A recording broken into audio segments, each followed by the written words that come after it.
గతసారి మనం ఏం మాట్లాడుకున్నామో గుర్తుందా? యోగంలో చేసే ప్రయత్నం ఎప్పుడూ వృధా కాదు అని కృష్ణుడు చెప్పాడు. ఒక్కసారి మొదలుపెట్టిన దారి అది ముందు ముందు కూడా మనతోనే ఉంటుందని. అవునమ్మా, అర్జునుడు వదిలేసినా కూడా మళ్ళీ అక్కడ్నుంచే మొదలవుతుందని చెప్పావు కదా.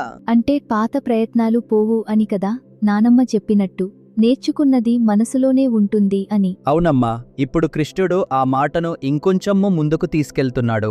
యోగి అనే మాటకు నిజంగా అర్థమేంటి, ఇతర దారులతో పోలిస్తే యోగి ఎందుకు గొప్పవాడు అని చెప్తున్నాడు. అంతేకాదు, ఆ తర్వాత ఒక చాలా అందమైన శ్లోకం వస్తుంది. అన్ని యోగులలో అత్యుత్తముడు ఎవరు అని కృష్ణుడు చెప్తాడు. ఇప్పుడు చూద్దాం. తపస్విభ్యోధికో యోగి జ్ఞానిభ్యో ఒపి మతోధికః కర్మిభ్యశ్చాదికో యోగి తస్మాద్యోగి భవార్జున. కృష్ణుడు అర్జునుడికి చెప్తున్నాడు, తపస్సు చేసే వాళ్లకంటే యోగి గొప్పవాడు, జ్ఞానం సంపాదించుకున్న వాళ్లకంటే కూడా యోగి గొప్పవాడు, కర్మలు పూజలు క్రతువులు చేసే వాళ్లకంటే కూడా యోగి గొప్పవాడు. అందుకే అర్జున, నువ్వు యోగి అవ్వు అని చెప్తున్నాడు. అమ్మా, తపస్సు అంటే చాలా కష్టమైన పని కదా. అడవిలో ఉండి తినకుండా ఉండి అలాంటి వాళ్ళకంటే యోగి గొప్పవాడంటే ఎలా? మంచి ప్రశ్న ఆరవ్. తపస్సు అంటే బయటి కష్టం, శరీరాన్ని కష్టపెట్టుకోవడం. జ్ఞానం అంటే చదివి నేర్చుకుని బుర్రలో నింపుకోవడం. కర్మ అంటే చెయ్యవలసిన పనులు పూజలు నియమాలు పాటించడం. ఇవన్నీ మంచివే, కానీ ఇవి బయటి నుంచి చేసే పనులు. అయితే యోగి ఏం చేస్తాడు నాన్న? యోగి లోపల నుంచి చేస్తాడు. మనసుని హృదయాన్ని కలిపి లోపల ఒక కనెక్షన్ పెట్టుకుంటాడు. అది బయట నియమం కాదు, లోపలి ప్రేమ. అందుకే కృష్ణుడు యోగి భవ అంటున్నాడు, యోగి అవ్వు అని. కేవలం ఇది చెయ్యి అని కాదు, ఇలా అవ్వు అని చెప్తున్నాడు. అది చాలా తేడా. అంటే యోగి అనేది ఒక పని కాదు, ఒక వే ఆఫ్ బీయింగ్ అన్నమాట. అచ్చంగా అదే. ఇప్పుడొక్క విషయం చెప్పు, నువ్వు డ్రాయింగ్ చేసేటప్పుడు అది హోంవర్క్ కోసం చేసేటప్పుడు ఎలా ఉంటుందో, ఇష్టంగా చేసేటప్పుడు ఎలా ఉంటుందో తెలుసా? ఆ తేడా గుర్తుందా? అవునా నాన్న, ఇష్టంగా చేసేటప్పుడు టైం తెలీదు, అన్నీ మర్చిపోతాను. అదే ప్రేమతో పూర్తిగా నీలో నువ్వు కలిసిపోయి చేసే పని, అదే యోగి స్థితి. అందుకే కృష్ణుడు చెప్తున్నాడు, నీ పని ఏదైనా సరే దాన్ని లోపలి కనెక్షన్తో చెయ్యి, అదే అన్నిటికంటే గొప్పది. ఇప్పుడు తర్వాతి శ్లోకం చూద్దాం. ఇందులో కృష్ణుడు ఇంకొంచెం లోతుగా చెప్తున్నాడు, అన్ని యోగులలో అత్యుత్తముడు ఎవరు అని. యోగినామపి సర్వేషాం మద్గతే నాంతరాత్మన శ్రద్ధావాన్భజతే యో మాంసమే యుక్తతమో మతః. కృష్ణుడు చెప్తున్నాడు, అన్ని యోగులలో ఎవరైతే తన మనస్సు లోపల నన్నే నింపుకుని శ్రద్ధతో ప్రేమతో నన్ను భజిస్తారో వాళ్లే నాకు అత్యంత ప్రియమైన వాళ్ళు, వాళ్లే అన్నిటికంటే ఉన్నతమైన యోగులు అని నా అభిప్రాయం అంటున్నాడు కృష్ణుడు. అమ్మా, శ్రద్ధావాన్ అంటే ఏంటి? శ్రద్ధ అంటే నమ్మకం, అంతేకాదు ప్రేమతో కూడిన నమ్మకం. భయంతో కాదు, ఇది చెయ్యాలి అని కాదు, ఇది నాకు ఇష్టం, ఇది నాది అని అనే ఫీలింగ్తో చేయటం. అంటే భక్తి అంటే భయంతో చేయడం కాదు అన్నమాట. అచ్చంగా అదే ఆరవ్. భక్తి అంటే ప్రేమ. భయం వల్ల చేసే పని వేరు, ప్రేమ వల్ల చేసే పని వేరు. ఒక పని చేసేటప్పుడు చెయ్యకపోతే ఏమవుతుందో అని భయంతో చేయటం వేరు, చెయ్యాలని ఉంది, ఇష్టంగా ఉంది అని చేయటం వేరు. నాకు అర్థమైంది నాన్న. నేను అమ్మకి హెల్ప్ చేసేటప్పుడు కొన్నిసార్లు చేయాలని ఉంటుంది, కొన్నిసార్లు చేయాలి కదా అని చేస్తాను. అది తేడాగా ఉంటుంది. అవునమ్మా, చాలా బాగా చెప్పావు మీరా. ఆ ఇష్టంగా చేసే ఫీలింగ్ అదే భక్తి, అదే శ్రద్ధ. అమ్మా, కృష్ణుడు నన్ను భజించు అంటున్నాడు కదా, అది కృష్ణుడికి అప్లై అవుతుందా లేదా ఎవరైనా ఇలా ఫీల్ చేయవచ్చా? మంచి ప్రశ్న. కృష్ణుడు ఇక్కడ మాం అంటున్నాడు, అంటే నన్ను. కానీ కృష్ణుడు ఈ గీత అంతటా ఒక విషయం చెప్తున్నాడు. ఆ నేను అంటే కేవలం ఒక రూపం కాదు, అన్నిటిలో ఉన్న ఒక సత్యం. ఆ కనెక్షన్ నీలో ఉన్న మంచితనంతో, నీకు ఇష్టమైన దానితో, నీకు అర్థమైన దేవుడితో, ఆ కనెక్షన్నే భక్తి. అందుకే కృష్ణుడు మద్గతేన అంతరాత్మన అంటున్నాడు, లోపలి ఆత్మ నాలో కలిసిపోయి అని. అది బయటి పూజ మాత్రమే కాదు, లోపలి కనెక్షన్. అమ్మా, అంటే కృష్ణుడు అర్జునుడికి నన్ను ప్రేమించు అని చెప్తున్నాడా? అవునమ్మా, అచ్చంగా అదే. ఆ ప్రేమతో, ఆ శ్రద్ధతో నన్ను చేరుకున్నవాడే అత్యుత్తముడు అంటున్నాడు. భక్తి అంటే ప్రేమతో కూడిన కనెక్షన్. అది నిన్ను నీకు దగ్గర చేస్తుంది, నీ పర్పస్ దగ్గర చేస్తుంది. నాన్న, అయితే కృష్ణుడు చెప్పిన అన్ని రకాల యోగులలో ఈ భక్తి యోగి అందరికంటే పైన ఉన్నాడు అన్నమాట. అవును, కృష్ణుడు చాలా స్పష్టంగా చెప్తున్నాడు, సమే యుక్తతమో మతః. అతనే నాకు అత్యంత యుక్తుడు అత్యుత్తముడు అని నా అభిప్రాయం అంటున్నాడు. ఇది చాలా అందమైన విషయం. కృష్ణుడు నా అభిప్రాయం అంటున్నాడు. ఫోర్స్ చేయటం లేదు, భయపెట్టడం లేదు, ప్రేమతో చెప్తున్నాడు. అది చాలా బాగుంది అమ్మా. ఒక్క నిమిషం ఆగండి. ఈ 2 శ్లోకాలు కలిపి చూస్తే ఏం కనిపిస్తుందో తెలుసా? కృష్ణుడు ఒక లాడర్ చెప్తున్నాడు. తపస్సు, జ్ఞానం, కర్మ ఇవన్నీ మంచివే, కానీ అన్నిటిపైన యోగి ఉన్నాడు. మరి యోగులలో పైన ఎవరు? భక్తి ఉన్నవాడు. అంటే భక్తి అన్నిటికంటే పైన అన్నమాట. అవును, కానీ ఒక్క విషయం గుర్తుంచుకో. కృష్ణుడు తపస్సు, జ్ఞానం, కర్మ వద్దు అనలేదు. అవి వేరే దారులు. కానీ భక్తి వాటన్నిటిలో ఒక ప్రాణం లాంటిది. అమ్మా, ప్రాణం లాంటిది అంటే? అంటే నువ్వు డ్రాయింగ్ చేస్తావు కదా మీరా, పెన్సిల్ ఉంటుంది, పేపర్ ఉంటుంది, కలర్స్ ఉంటాయి. కాని అన్నిటిలో ఉండే ప్రేమ లేకపోతే అది కేవలం గీతలు మాత్రమే. ఆ ప్రేమ, అదే ప్రాణం, అదే భక్తి. ఓ, అంటే భక్తి లేకుండా చేస్తే పని అవుతుంది కానీ ఏదో తక్కువగా అనిపిస్తుంది అన్నమాట.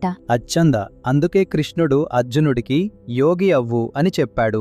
యోగి అంటే కేవలం ఒక ప్రాక్టీస్ చేసే మనిషి కాదు, లోపల ఒక కనెక్షన్ ఉన్న మనిషి. నాన్న, అర్జునుడికి ఇప్పుడు ఎలా అనిపించుంటుంది ఈ మాటలు విన్నప్పుడు? అర్జునుడు చాలా కన్ఫ్యూజ్డ్ గా వచ్చాడు కదా, నేను ఏం చెయ్యాలి, ఎందుకు చెయ్యాలి అని. కృష్ణుడు ఇప్పుడు చెప్తున్నాడు, ఏం చేస్తావు అన్నది కాదు ముఖ్యం, ఎలా చేస్తావు, ఎందుకు చేస్తావు అన్నది ముఖ్యం. ఆ ఆన్సర్ అర్జునుడికి కొంచెం లైట్ కనిపించినట్టు అనిపించి ఉంటుంది. అవును, కృష్ణుడు అర్జునుడి మనసులో ఉన్న భయాన్ని, కన్ఫ్యూజన్ని తీసుకోవటం లేదు, కానీ ఒక స్పష్టత ఇస్తున్నాడు. నీ లోపల ఒక కనెక్షన్ పెట్టుకో, అది నిన్ను నడిపిస్తుంది అని. అమ్మా, ఆ కనెక్షన్ అంటే దేవుడితోనా? కృష్ణుడు చెప్పే దేవుడు, అది ఒక మంచితనం, ఒక సత్యం, ఒక ప్రేమ. నీకు అర్థమైన దేవుడు, నీకు ఇష్టమైన మంచి విషయం, దానితో కనెక్షన్, అదే. అంటే ఆ కనెక్షన్ అందరికీ ఉండవచ్చు, ఎవరైనా సరే. అవును అరవ్, అందుకే ఈ గీట అన్ని రకాల మనుషులకు ఉపయోగపడుతుంది. నాన్న, ఒక విషయం అడగాలను ఉంది. కృష్ణుడు యోగి అనే మాట చాలాసార్లు వాడుతున్నాడు ఈ చాప్టర్లో. యోగా అంటే ఎక్సర్సైజ్ మాత్రమే కదా? చాలా మంది అలా అనుకుంటారు ఆరవ్, కానీ కృష్ణుడు చెప్పే యోగా అంటే కనెక్ట్ అవడం, లోపల ఉన్న నీతో, నీ పర్పస్తో, నీకు ఇష్టమైన మంచితనంతో కనెక్ట్ అవడం. ఎక్సర్సైజ్ కూడా ఒక రకమైన యోగా అవుతుంది, కానీ అది చిన్న భాగం మాత్రమే. అయితే యోగి అంటే ఎప్పుడూ ఆ కనెక్షన్లో ఉన్న మనిషి అన్నమాట. అవునమ్మా, అందుకే కృష్ణుడు యోగి భవ, యోగి అవ్వు అని చెప్పాడు. యోగా చెయ్యి అని కాదు, యోగి అవ్వు అని. అది ఒక వే ఆఫ్ బీయింగ్. అమ్మా, అర్జునుడు ఒక వారియర్. అతను యోగి ఎలా అవుతాడు? తపస్సు చేసే మనుషులు, జ్ఞానులు, వాళ్ళు అర్జునుడి కంటే ఎక్కువ ప్రాక్టీస్ చేశారు కదా. కృష్ణుడు దానికే ఆన్సర్ ఇస్తున్నాడు ఆరవ్. అర్జునుడు వారియర్, కానీ తన పనిని, తన డ్యూటీని ప్రేమతో స్పష్టంగా చేస్తే అతను కూడా యోగి అవుతాడు. యోగాకి వేరే ప్రొఫెషన్ అక్కర్లేదు. ఒక డాక్టర్, ఒక టీచర్, ఒక ఫార్మర్, ఎవరైనా సరే తమ పనిని ప్రేమతో, కనెక్షన్తో చేస్తే వాళ్ళు కూడా యోగీస్. అమ్మా, నేను స్కూల్లో ఆర్ట్ క్లాస్లో ఇష్టంగా డ్రాయింగ్ చేస్తాను, అది కూడా యోగా అవుతుందా? అవుతుందమ్మా, నీ మనసు పూర్తిగా అందులో ఉంటే, ప్రేమతో చేస్తే అది యోగా. అయితే కృష్ణుడు అర్జునుడికి చెప్పింది నీ పని వదిలేయి అని కాదు, నీ పనిని ప్రేమతో చెయ్యి అని కదా. అచ్చంగా అదే ఈ గీత అంతటా కృష్ణుడు చెప్తున్న కోర్ మెసేజ్. మళ్ళీ ఆ 2 శ్లోకాలు గుర్తు చేసుకోండి. మొదటిది యోగి అవ్వు అని, రెండవది ప్రేమతో శ్రద్ధతో నన్ను చేరుకో అని. ఈ 2 కలిపితే కృష్ణుడు అర్జునుడికి ఒక కంప్లీట్ పాత్ చూపిస్తున్నాడు. నాన్న, భక్తి అంటే ఏంటో మళ్ళీ చెప్పు, నాకు ఆ మాట చాలా నచ్చింది. భక్తి అంటే ప్రేమ, కానీ ఒక స్పెషల్ రకమైన ప్రేమ. నీకు ఇష్టమైన మనిషి పట్ల, నీకు ఇష్టమైన పని పట్ల, నీకు అర్థమైన మంచితనం పట్ల ఆ ప్రేమ. అది భయం వల్ల కాదు, బలవంతం వల్ల కాదు, లోపల నుంచి వచ్చే ప్రేమ. అమ్మా, కృష్ణుడు శ్రద్ధావాన్ అన్నాడు కదా, శ్రద్ధ కూడా ఒక రకమైన ప్రేమ అన్నమాట. అవును ఆరవ్, శ్రద్ధ అంటే నమ్మకంతో కూడిన ప్రేమ.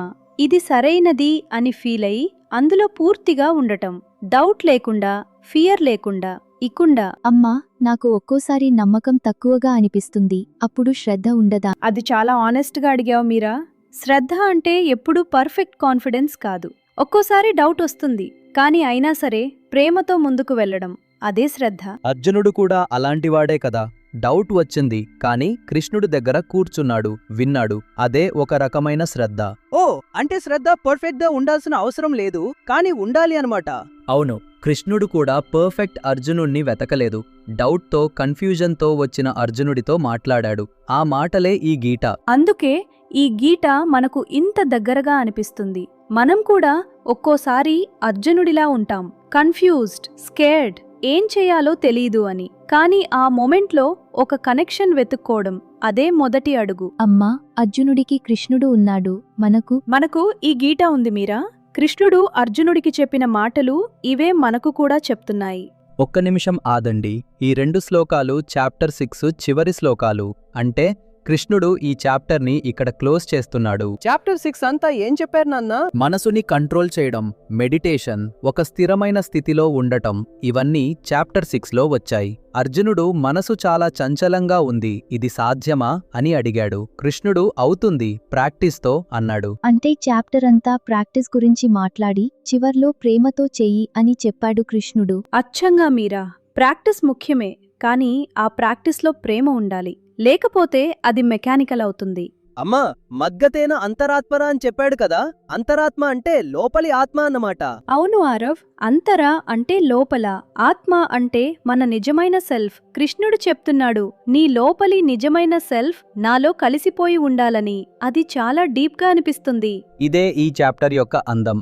మొదట్లో మనసు గురించి మాట్లాడాడు, ప్రాక్టీస్ గురించి మాట్లాడాడు, చివర్లో చెప్తున్నాడు అన్నిటికంటే పైన ఒక విషయం ఉంది, నీ లోపలి సెల్ఫ్ని నీకు ఇష్టమైన మంచితనంతో కనెక్ట్ చేయడం. నాన్న, అది చేయటం ఈజీగా ఉంటుందా? ఈజీ కాదు మీరా, కానీ ఇంపాసిబుల్ కూడా కాదు. కృష్ణుడు ఒక్కసారిగా పర్ఫెక్ట్ అవ్వమని చెప్పడం లేదు, ఒక్కో అడుగు వెయ్యమని చెప్తున్నాడు. అందుకే గత ఎపిసోడ్లో చెప్పాం కదా, ప్రయత్నం ఎప్పుడూ వృధా కాదు అని. ఆ ప్రయత్నాలు ఈ కనెక్షన్ కోసమే. అమ్మా, అంటే చాప్టర్ 6 అంతటా కృష్ణుడు ఒక్కో లేయర్ చెప్పాడు. మొదట ప్రాక్టీస్, తర్వాత పర్సెవరెన్స్, చివర్లో డివోషన్. అచ్చంద ఆరవ్, చాలా బాగా చెప్పావు. డివోషన్ అంటే ప్రేమతో కూడిన కనెక్షన్. అది నిన్ను నీ పర్పస్ దగ్గర చేరుస్తుంది, నీకు ఇన్నర్ పీస్ ఇస్తుంది.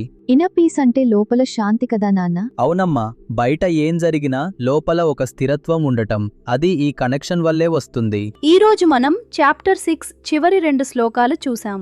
కృష్ణుడు అర్జునుడికి చెప్పాడు, యోగి అవ్వు, ప్రేమతో నన్ను చేరుకో. ఇది చాప్టర్ 6 యొక్క ఫైనల్ మెసేజ్. అమ్మా, ఇప్పుడు చాప్టర్ 7 మొదలవుతుందా? అవును ఆరవ్, చాప్టర్ 7లో కృష్ణుడు ఇంకా లోతుగా వెళ్తాడు. నేను ఎవరిని అని కృష్ణుడే చెప్తాడు, తన నిజమైన స్వరూపం గురించి. అది విన్నప్పుడు అర్జునుడికి, మనకు కూడా ఒక వేరే రకమైన ఫీలింగ్ అనిపిస్తుంది. కృష్ణుడు తన గురించి తాను చెప్తాడా? అది వినాలని ఉంది. చాప్టర్ 7 మొదలవుతుంది ఒక చాలా అందమైన వాక్యంతో. కృష్ణుడు అర్జునుడికి చెప్తాడు, నన్ను పూర్తిగా తెలుసుకోవాలంటే ఇది విను అని. కృష్ణుడు పూర్తిగా తెలుసుకోవడం అంటే అది ఎంత గొప్పగా ఉంటుందో.